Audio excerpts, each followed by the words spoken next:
오늘은 범사에 하나님을 늘 인정하라 라는 제목으로 함께 은혜를 나누고자 합니다. 우리가 오늘 함께 본 이 신명기 26장은 이스라엘 백성들이 가나안 땅을 소유했을 때 시행해야 할 두 가지 의식에 대해서 언급을 합니다. 하나는 그 땅의 첫 열매를 하나님께 바치라는 것이고, 또 하나는 3년마다 모든 소산의 11조를 내어서 사회적 약자에게 나누어 주라라는 것입니다. 이를 좀 구체적으로 한번 살펴보면, 먼저 1절부터 11절에서는 이 가나안 땅을 기업으로 받을 것이고, 거기에서 첫 열매를 거두면 그 첫 열매를 하나님께 드리라는 내용을 담고 있습니다. 그런데 함께 드릴 신앙의 고백이 기록이 되어 있는데요, 그 내용은 다음과 같습니다. 첫째는 하나님께서 가나안 땅을 기업으로 허락하신 그 은혜에 대한 감사의 고백입니다. 그리고 5절에 조상들이 소수민족에 불과했음에도 하나님께서 그들을 번성케 하신 그 역사에 대한 찬양을 올리라는 것입니다. 그리고 셋째는 8절에 애굽의 압제에서도 하나님께서 강한 손과 펴신 팔로 구원하신 그 하나님의 전능하심에 대해 찬송하라는 것입니다. 그리고 넷째는 10절에 지금 누리는 토지와 소산이 모두 하나님의 것임을 인정하고 고백하라라는 이런 고백을 담고 있습니다. 결국 이 신앙 고백은 이스라엘 백성들로 하여금 자신들의 출발이 어디에서부터 시작되었는지 잊지 않게 하는 것이고, 지금까지 함께 하신 하나님의 은혜를 기억하고 감사하기 위한 하나님의 방법이었습니다. 이러한 고백은 오늘날 우리가 누리는 모든 은혜는 바로 하나님의 손에서 왔음을, 또 우리가 드리는 모든 감사 또한 하나님의 은혜임을 늘 기억하며 살라라는 가르침을 주고 계십니다. 다음으로 12절부터 15절 말씀을 보면 3년마다 드리는 11조에 대해서 설명을 합니다. 이 11조는 단지 하나님께 드리는 예물로 끝나는 것이 아니라 레위인과 또 객과 고아와 과부에게 나누어 주라라고 이렇게 말씀하고 계십니다.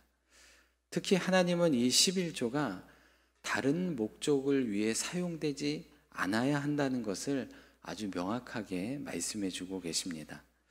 이는 단순히 11조의 이 10분의 1을 떼어서 바치는 그 의무를 넘어서 그 사용의 목적까지 하나님의 뜻에 따라야 한다는 것을 가르쳐 주는 것이죠. 사실 이 내용은 14장 28절과 29절에서 먼저 말씀해 주신 내용이기도 합니다. 이 14장 28절과 29절의 말씀을 보면, 매 3년 끝에 그 해의 소산의 10분의 1을 다 내어 성읍에 저축하여 너희 중에 분깃이나 기업이 없는 레위인과 내 성에 거류하는 객과 또 고아와 과부들이 와서 먹고 배부르게 하라. 그리하면 내 하나님 여호와께서 내 손으로 하는 범사에 내게 복을 주시리라 라고 이렇게 말씀해 주셨습니다. 즉 이 11조는 사회적 약자를 배려하고 공동체의 균형과 정의를 이루는 그 수단으로 사용해야 된다는 것을 말씀해 주고 있습니다. 이는 우리에게 11조의 온전한 봉헌뿐만 아니라 그것이 어떻게 쓰여져야 하는가에 대한 하나님의 뜻을 우리에게 가르쳐 주고 있는 것입니다. 마지막으로 16절부터 19절은 신명기 4장부터 이어진 이 모세의 고별 설교에 대한 마지막 결론 부분이기도 합니다.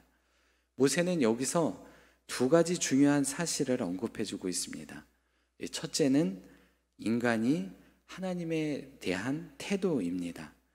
모세는 백성들에게 하나님께서 명령하신 모든 율법을 성심껏 지키라고, 성심껏 행하라고 이야기하고 있습니다.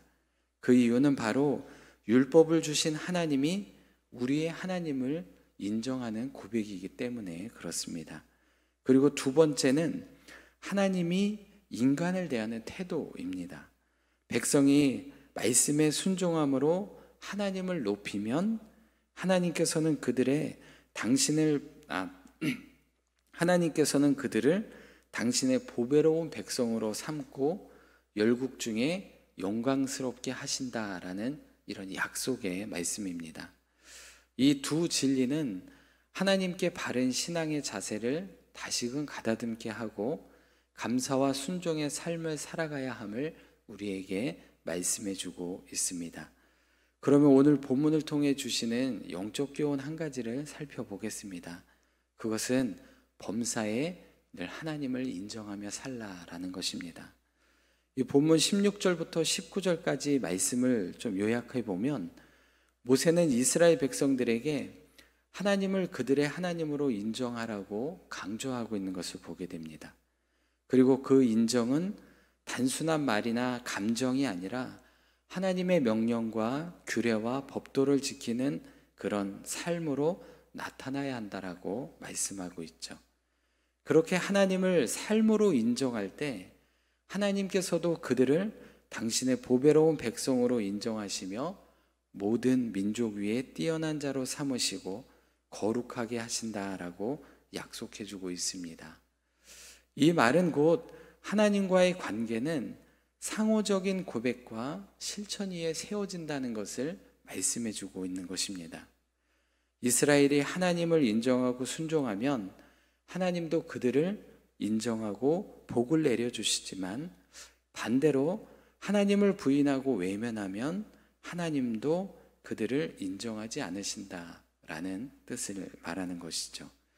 예수님께서도 마태복음 10장 32절에서 사람 앞에서 나를 시인하면 나도 내 아버지 앞에서 그를 시인하리라 라고 말씀하셨습니다. 즉 예수님을 인정하는 자를 하나님은 하늘에서도 인정해 주신다라고 말씀해 주고 있는 것이죠. 이 원리는 오늘 우리에게도 동일하게 적용됩니다. 우리가 하나님을 인정하고 주님의 말씀에 순종하며 살아간다면 하나님은 우리를 자녀로 인정하시고 우리의 삶을 형통하게 하실 것입니다. 그러나 우리가 하나님을 잊고 세상의 기준과 우상을 따라간다면 하나님은 우리를 하나님의 도우심에서 또 우리를 하나님의 자녀로 인정하지 않으신다라고 할 수 있습니다. 이것은 이스라엘의 역사에서도 분명하게 우리에게 보여줍니다. 다윗과 솔로몬이 하나님을 인정하고 그 뜻을 따랐을 시기에는 이스라엘이 강성하고 평화로운 나라를 세워갔습니다. 그러나 하나님의 명령을 저버리고 우상을 섬기던 시대에는 많은 침략을 당하고 포로가 되어 나라를 잇는 비극을 겪게 되었습니다. 그러므로 우리는 우리의 모든 삶의 영역에서 하나님을 인정하는 이런 신앙의 태도를 늘 가져야만 합니다. 말로만이 아니라 행동과 순종으로 하나님을 늘 인정해야 합니다. 가정에서, 직장에서, 교회 안팎에서 우리가 선택하고 결정하는 모든 순간에 하나님의 뜻이 무엇인지 구하고 따르는 삶이 되어야 하는 것입니다. 하나님을 인정하면 하나님도 우리를 인정하십니다. 우리가 하나님을 우리의 주님으로 인정하고 순종하는 삶을 살아갈 때 하나님께서도 우리를 그분의 기쁨이 되는 백성으로 세워주실 것입니다. 그러나 혹 이 말씀을 들으며 마음 한켠에 내가 하나님을 제대로 인정하지 못했을 때 그러면 하나님이 나를 버리시는 것 아닐까 하는 두려움이 생길지 모르겠습니다. 그러나 그런 마음은 갖지 않으셔도 됩니다. 히브리서 13장 5절에서 하나님께서는 이렇게 말씀하십니다. 내가 결코 너희를 버리지 아니하고 너희를 떠나지 아니하리라. 예수 그리스도 안에서 우리에게 주신 하나님의 언약은 무조건적인 사랑입니다. 우리가 하나님을 인정하지 못했던 순간에도 하나님은 우리를 외면하지 않으신다는 것이죠. 우리를 위해 십자가에서 죽으시고 흘리신 그 그리스도의 피가 우리를 끝까지 책임지시는 바로 사랑의 보증이기 때문입니다. 그 사랑을 받았다면 우리는 그 사랑에 응답해야 합니다. 그 응답이 바로 삶에서 하나님을 인정하는 것입니다. 이 말씀을 붙들고 주님이 나의 주님이심을 늘 고백하며 모든 민족 위에 뛰어나게 하시는 그 하나님의 은혜를 누리시기를 소원합니다. 기도하겠습니다. 사랑의 하나님, 오늘 주신 말씀을 통해 우리가 어떤 삶을 살아가야 할지 다시 한번 깨닫게 하시니 은혜를 감사드립니다. 우리의 말뿐 아니라 삶의 모든 순간 속에서도 하나님을 인정하며 살아가기를 원합니다. 우리의 마음이 흔들릴 때마다 주님의 말씀을 붙들게 하시고 세상의 유혹 앞에서도 하나님을 주인으로 고백하게 하여 주옵소서. 우리의 생각과 선택, 시간과 물질, 관계와 일터까지 범사에 하나님을 인정하는 삶을 살아가게 하시고 하나님의 보배로운 백성으로 인정받게 하여 주옵소서. 그래서 하나님께서 주시는 형통과 평강의 복을 누리며 살아가는 복된 삶이 되게 하여 주옵소서. 이 시간 창양이 원로 목사님을 붙들어 주시고 하루하루 건강을 더하여 주셔서 치유의 손길로 그 회복의 속도를 빠르게 하여 주옵소서. 늘 하나님의 평안과 기쁨이 가득하게 하여 주옵소서. 또한 우리 신명호 담임 목사님의 사역 위에 성령의 기름을 부어주시고 지혜도 주셔서 귀한 사명 잘 감당할 수 있도록 인도하여 주옵소서. 든든한 교회를 이끌어가는데 어려움이 없도록 건강도 주시고 물질도 주시고 용건도 더하여 주옵소서. 또한 새벽마다 찬양으로 헌신하는 우리 찬양대 천사 찬양대를 기억하여 주옵소서. 찬양대원들에게 하늘의 기쁨과 은혜를 더하여 주옵소서. 매일의 헌신 가운데 지치지 않도록 새 힘과 건강 주시고 가정과 일터에서도 하나님의 평안과 축복이 가득하게 하여 주옵소서. 모든 것 감사드리며 우리를 사랑하시는 예수 그리스도의 이름으로 기도드리옵나이다. 아멘.